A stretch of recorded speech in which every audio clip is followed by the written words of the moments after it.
Hey, it's your boy Mondo here over at Pro Wrestling Incapacitated, one of the very few pro wrestling podcasts out there. I know, not a whole lot of them out there. Kind of a weird niche interest there. It's not really being fulfilled by the market. Well, I'm going to go with the obvious here, and I'm going to try to tease you with a cute lead in here, but all I can say is all those Make-A-Wish kids, they just should have wished that much harder. After 20 years, it finally happened. John Cena turned heel. Elimination Chamber Toronto, March 1, 2025, a date that will live in infamy. This is the Zuma Bash at the Beach 96 right here. This is a watershed moment. One of those really unforgettable, really out of nowhere surprises because I don't know about you, but when I went into this show, I didn't even expect John Cena to win the Chamber, let alone sell his soul to The Rock and set up like this really great, baby face versus despicable heel 2K5 Paul Orndorff kind of character.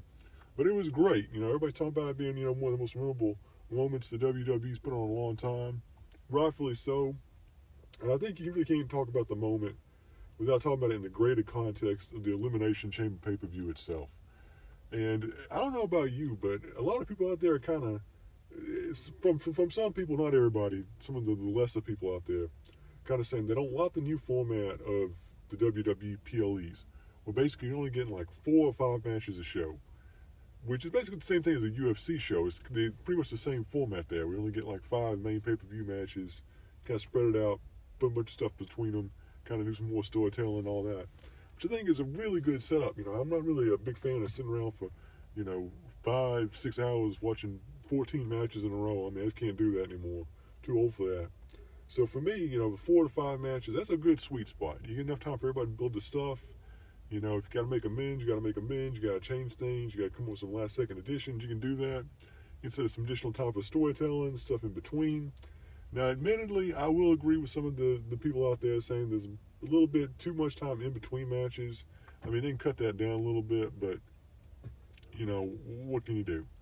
But overall, I'm a big fan of that idea, keeping it to 4 or 5, 6 matches, with the absolute maximum.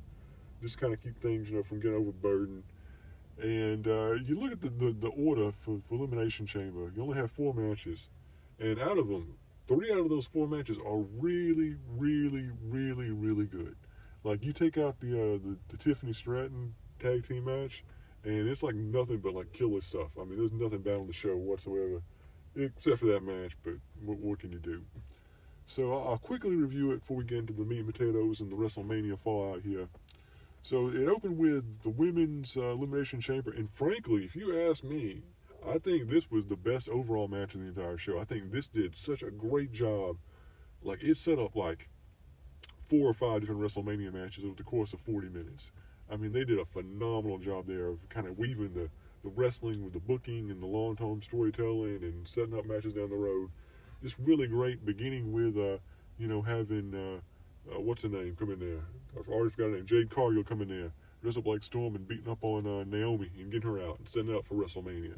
And then from there, they're just basically doing what they always do. You set up the storytelling, you give people a catalyst, sort of an origin for the rivalries, figure out why they're fighting. And it was just a really, really good match. It was exciting down the stretch. You really know who's going to win. And I think that's kind of the story of WWE in 2025 right now is all bets are off. I mean, you really can't go in there and expect like the most obvious, safest sugar cookie booking to happen because it's not happening anymore. I don't think a lot of people thought Bianca Belair was going to win this match. A lot of people didn't think Jey Uso was going to win the Rumble. A lot of people, so who knows? I mean, it's kind of building that seed in your head that anything can happen again. Like it's, 1994 and Mr. Miz on trial for steroids again. But yeah, it was a great match. I mean, obviously, you set up a lot of stuff. You got Liv Morgan and Alexa Bliss. Seems they're going to be going towards a rivalry. I mean, Bayley and Roxanne Perez, obviously, they're going to be going towards something.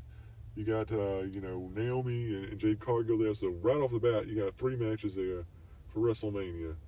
And then you factor in Bianca Belair, what they're doing her thing with Io Sky and Rhea Ripley. Probably going to be a triangle match. So, bam, right there.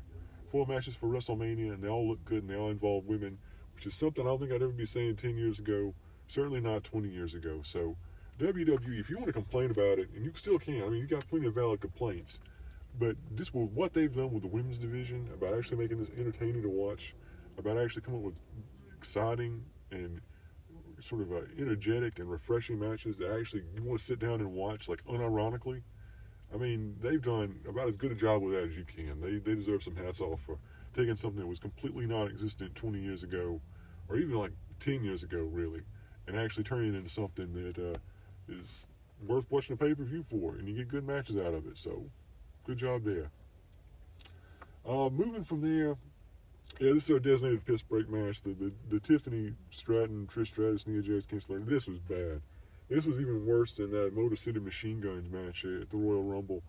And I think they're kind of doing like a humiliation ritual now thing with the WWE, where if you're like someone on the card who's like kind of underwhelming, who's not really kind of getting over as much as they thought they would, like with Tiffany, I mean, you just put them in this really bad pay-per-view match that just sucks out the air, and it's like the only bad match in the entire card, and you just feel bad about yourself afterwards.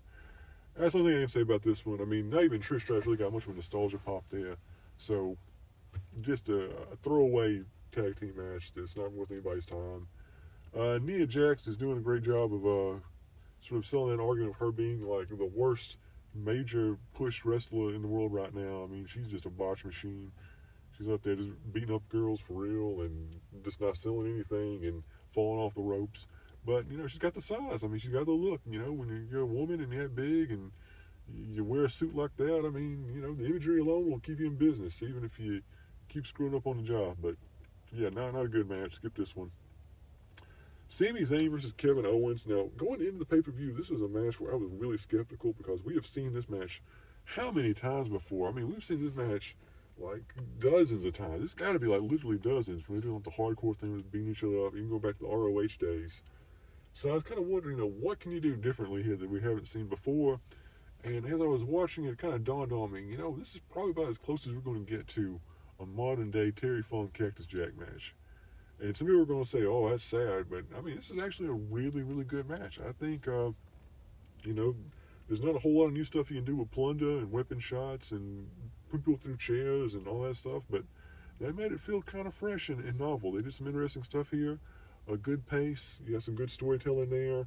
And, of course, the whole thing sets up Kevin Owens versus Randy Orton. Because Randy Orton comes out there and saves Sami Zayn from getting, you know, paralyzed. And so, there you go. So, it's a very good self-contained match. A really great garbage match. Lots of character, lots of emotions. You had your hometown boys there, so you got them over. It was a great callback spot. I mean, as far as, you know, spectacle garbage wrestling matches goes in the year 2025, that was a good one. And you get some long-term value out of it. So now we're, what, three matches into the show. We've already got, 5 or 6 matches that have been set up for WrestleMania now. So Elimination Chamber is sort of that pre-WrestleMania rehearsal doing its job. And we got some good material. So, of course, that brings us to the main event here. So Elimination Chamber, I thought it was maybe the third best match of the entire show behind the Owens and Zayn match in the Women's Chamber, which tells you this is a really good PLE. So, as far as the booking goes, it came down to John Cena versus CM Punk, which is what everybody wants. You know, going back to the summer of 2011, you know, they had so many great matches there. Seeing them go at it again was entertaining in and of itself. As for the rest of the guys in the camp, you know, obviously they're kind of saying Seth Rollins and CM Punk at WrestleMania. Well, don't really know what Roman Reigns is going to be doing. There's a chance he could be fighting The Rock at WrestleMania, but I think a triple threat with him and Rollins and Punk probably seems more likely. Looks like they're setting up a Drew McIntyre, Damian Priest match at WrestleMania. So we're, 9 matches now set up because of this pay-per-view. And Logan Paul just being Logan Paul. Just pick somebody random, probably AJ Styles, and it will be good there. But it was a very, very good match, and it gave you what you wanted. You know, you didn't want to see anybody other than John Cena and CM Punk come down to the final 2. They came down to it. They had a really good sort of even heel kind of match. Rollins interferes and costs Punk the match. That's up that WrestleMania match. Sends John Cena to WrestleMania against Cody Rhodes. And then we had it. We had the promo. The Rock comes out. He calls out Cody Rhodes. Cody Rhodes comes to the ring, and Cody Rhodes tells The Rock to go F himself. Great moment. Really not PG-13, but I loved it. Thought it really got the point across and kind of showed the seriousness of it all. And I'm sure there's a lot of, you know, Christian parents out in the heartland's going to be mad about that. But then again, you know, education is their top priority for their children, as we all know. And then it happened. John Cena, you know, he did that face where it's like Ernest goes to jail. You know, all of a sudden, like, he goes from being Ernest to being Felix Nash, you know, the evil murderer guy on trial for the electric chair. And he does that with his face, and it's such a great moment, like with no like words whatsoever. You can just tell things are bad. Then The Rock does the Chris Benoit gesture. John Cena gets hit in the sack, bam, beat down. Then Travis Scott comes out. The guy's making hamburgers at McDonald's or whatever. He's getting his own hamburger combination meal. Comes out and starts slapping Cody around. He's bleeding for real. I mean, it's just a great, great segment. And all of a sudden, we all kind of thought that Cody Rhodes versus John Cena was the foregone conclusion. That was the obvious place to go for WrestleMania. But it was going to be a face versus face dynamic. We didn't know how we were going to get there. And then this happens. You do the old fancy bait and switch on, so we think Cody Rhodes is going to be the bad guy and John Cena will be the hero in his retirement journey. No, they switch around. They give us what we've been talking about for 20 years. They finally turned John Cena into a bad guy. He beats up on Cody Rhodes, and all of a sudden, that WrestleMania match that we all wanted to see went from being something that looked really appetizing to now being something that's going to be absolute can't-miss TV. Absolute beautiful, beautiful job here of booking and long-term development and kind of throwing, the marks off the guard and giving us something we didn't expect that we really, really want now. So in the grand scheme of things, as far as angles go, that's like a 5 out of 5 if there ever was one. That did such a good job of subverting expectations and getting you pumped for WrestleMania and changing the entire dynamic for the main event scene.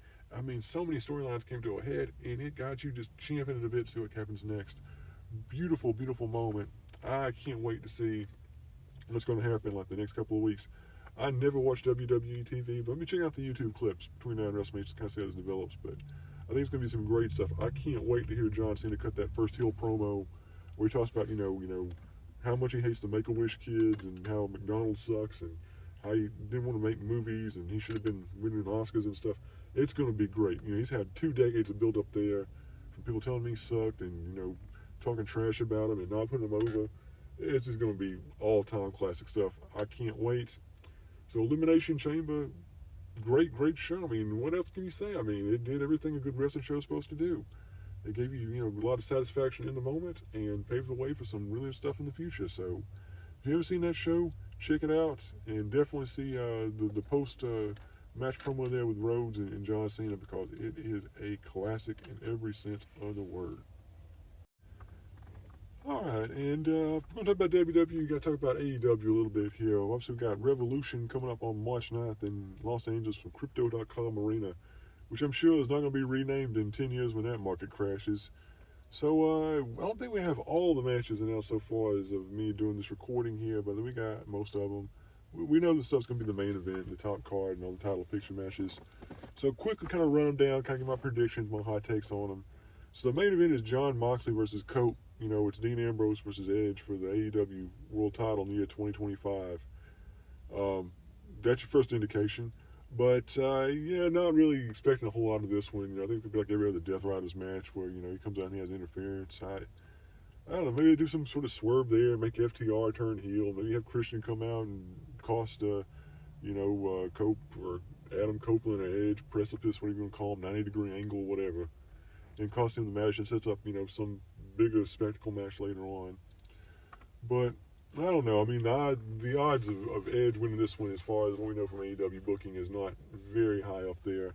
I think Jon Moxley wins this one, and then you're going to keep the belt on him until at least All In. They can, that super like Thanos, who is not really over with the audience. And who are you going to have him fight? It seems like the only person you haven't used that makes sense is Darby Allin, but where has he been? So you just kind of keep feeding like regular guys to Jon Moxley for the next. Well, you got two or three pay-per-views between now and the Texas show in July. You've got a lot of space to fill. And I think they're just kind of going through the motions until they get to that point instead of building up what they should be doing.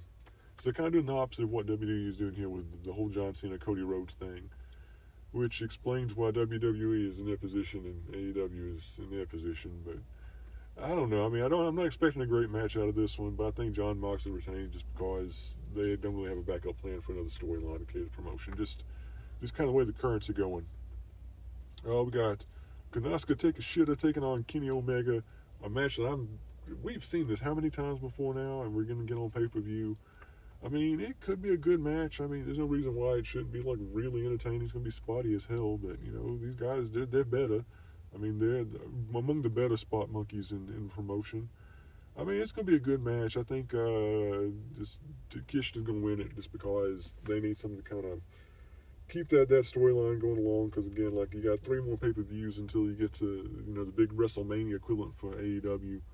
I'm not sure they have a really good placeholder bit there for Omega yet. I don't know. There's a name I'm looking at here that's not on this show. Kazuchika Okada, I spent all that money on him, and he's not booked so far. We don't see an official match lined up for a Revolution as the time of recording this one. So, I mean, if you're doing the biggest show of the year, I mean, Kenny Omega, Kazuchika Okada seems like a pretty big one to start building towards. So maybe we'll be seeing something like that tonight. But I don't know. I think Takeshita wins this one, and Kenny Omega, they keep this feud going for at least a couple more weeks. Toni Storm versus Mariah May. I think Mariah May wins the belt back and they keep this feud going because, again, they just don't know what other trajectory to go with it. I mean, they've had a modicum amount of success with it, and they're going to keep running with it until they can't figure out what to do with it anymore. Bobby Lashley and Shelton Benjamin versus Turbo Floyd and Truth Magnum. Could be a really surprisingly good match. I mean, I think these styles, they're so different but similar, and they could gel. And it's totally unlike anything else you got going on with the particular sort of the cast you have in AEW. They all wrestle a very different style from all the other guys, from all the Swerves and Ricochets and NJF. So, I mean, it could be a surprisingly good match. I got this in circle on my card as being one of those surprises, but I think the Hurt Syndicate or the Hurt Locker or the Hurt Business or I Hurt My Toe, whatever they call it, they're going to keep doing it. They got a hot hand there. Well, a lukewarm hand anyway. They're going to keep running with that one, so they should win. Mercedes Moné versus Momo Watabe. Mercedes going to win this one pretty easily. I think they're still going to try to get it back with Harley Cameron because she's kind of over, and what else are you going to do? Swerve Strickland versus Ricochet. I don't really have high hopes for this one. I think it's going to be your usual Ricochet match with lots of spottiness. Ricochet wins because the bad guys always win in AEW. MJF versus Adam Page, and oh boy, man, they've been doing some all-time classic botcheries in the build-up to this one. I don't know if you've seen it, but like there was a promo a couple of weeks ago where MJF's supposed to beat up Christopher Daniels, and they cut to the back. Christopher Daniels like gigging himself with a razor blade, and then he has to pretend he's knocked out, and it's caught on camera. It's that's some WCW like 2000 era stuff right there. I don't know. People say this could be a good match. I don't know. Maybe it could. It's going to be kind of a bloodbath. I don't think you really have any option not to do it that way. But I don't know. I think MJF wins because in doubt with AEW, the bad guy always wins because you don't have to end storylines and progress. And then we got Will Ospreay taking on Kyle Fletcher for the 9,478th time. Nothing that matters. Don't go with Will Ospreay just because you got to have one good guy win something. And I don't know. You look at this card, and it doesn't really feel like a pay-per-view anymore. It feels like a random episode of Collision, just like 3 or 4 of them stacked together. So you're kind of losing the novelty there. I mean, I think that's one of the things where the WWE is doing a good job and AEW is kind of floundering is in making their pay-per-views and premium live events actually feel like something special that you wouldn't be able to get normally on regular TV. And all these matches seem very, very cable television friendly. And I don't know, maybe there'll be like 1 or 2 like unironically good, even great matches on here, but in the long haul, I mean, I just don't see what it's kind of building to. You don't really see like an obvious off spot to a big marquee match, and it just feels like it's there. Like it's there because you need a pay-per-view in March, and you got another pay-per-view in April, and you got another pay-per-view in May, and you got another one in June, and then you got one in July, and July is the big one you're trying to sell everything and kind of build all roads to, and right now you don't even have the concrete and asphalt for the job. So AEW Revolution, I'll be watching, I'll be reviewing it. Will I be enjoying it? Well, time will tell, but I'll at least give it a shot. I got nothing better going on Sunday nights anymore, so we'll roll with it. All right, and real quick, because we're not just about the pro wrestling, about all the combat sports and all the real sports and all that other stuff. I know kind of a dead zone right now. I mean, Stanley Cup playoffs are away for a while, and NBA playoffs are going to be starting for a couple more weeks. So we're still waiting for WrestleMania, so we're just kind of biding the time, waiting for something to talk about. But we also got a big UFC pay-per-view coming up, UFC 313, coming up Saturday, March 8th. So I'll quickly run down the main card here. I'm not going to get into the nuance as much as all you people care about a Chris Gutierrez, John Castaneda featherweight belt on the prelim card. Yeah, I bet. But yeah, I'll go through the main card here, get my predictions, and of course, UFC. I'm doing this on Thursday morning, so by the time Friday rolls around, it could be totally different because they pull out all the time. Unlike a lot of Catholics. Don't. Okay, cut that out. But yeah, let's take a look at this. We got King Green, formerly known as Bobby Green, taking on Mauricio Ruffy in a lightweight match. I'm going to go with King Green to win that one just because I'm not really familiar with Ruffy all that much. Amanda Lemos taking on Asmin Luchinda in a women's strawweight match. And again, not really familiar with all these people. I'm going to go with Lemos. Jalen Turner taking on Ignacio Bahamondes in a lightweight match. Go with Jalen. Pretty good talent. I mean, not quite there yet, being towards title contention, but I've been impressed by what I've seen so far. Co-main event, Justin Gaethje taking on Rafael Fiziev in a lightweight. Should be good. I mean, these guys, they've put on some bomb runners in the past. This might be our first truly great UFC fight of the year right here. So stay tuned for that one. And of course, Alex Bahera taking on Magomed Angelov. Angelov, what do you pronounce it? Again, I mean, probably the best pound-for-pound technical showcase match we've had in the UFC so far. Post 3 months. I mean, both these guys are really good. Bahera's maybe like the best striker we've seen in the UFC ever, especially at light heavyweight. I mean, that match against John Jones should be an absolute super classico if it ever comes down to it. But, Magomed, he's a great wrestler. He's a great grappler. So you got a great striker and a great wrestler. I mean, this is a really, really interesting matchup. I'm going to go with Bahera. I think he's going to just kind of grind it out. We'll see how his takedown defense is. But yeah, both those two top matches should be really, really good stuff. So be on the lookout for those. As far as everything else, Muay Thai K1, obviously got your Friday night fights on ONE FC coming up. I'll tell you if there's any good from that in the next show. K1 not doing anything, Glory not doing anything. As far as boxing, not a whole lot of major stuff coming up yet. But if you didn't see it, Gervonta Davis, Lamont Roach, great fight. Probably my favorite fight of the year so far on March 1st. And, Lamont Roach won that fight. Let's get that out of the way now. That's my official statement on that one. So we need a rematch there. So, all right, that's it. That's all I got. That's Elimination Chamber. That's Revolution. That's UFC 3013. And that's me just sitting here in my car drinking coffee, recording this stuff on a Thursday morning because I don't know what else you're going to do with your life. All right, it's your boy Mondo, as always, daily content, mondoinvasax.wordpress.com. Check it out. And as always, get your pets spayed and neutered. Keep that population under control. See you around.